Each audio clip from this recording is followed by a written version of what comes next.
Hey guys, Connor with MarineMax Lake Wylie, 803-831-2101.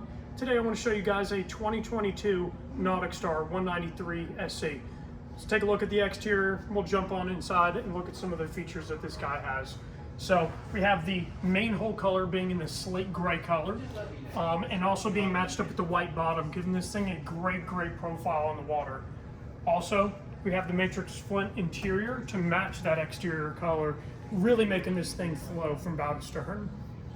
Key features that this guy has: pre-wired for a trolling motor up here, so you already have the battery tray in place, so it's as easy as just hooking up the battery and then putting your trolling motor onto the front of this deck.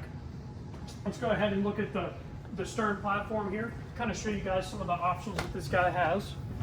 So as a Powertrain, we have a 115 horsepower Yamaha outboard with a 3-blade aluminum prop, giving you the best performance optimized for this platform. Really nice interior, as we have the snap in and out woven carpet, making cleaning very easy, and also your experience on the water that much better. Great console right here, as you have a great switch panel, making it very easy to enable all the features on board of this boat. And another thing to notice, really wide platform that this guy has for a 19-foot boat. 19 feet, and has incredible space, incredible room. All right, guys, Connor with MarineMax Lake Wylie, 803-831-2101. Give us a call if you guys want to schedule a demo or hear more information about this boat. Thank you guys for watching.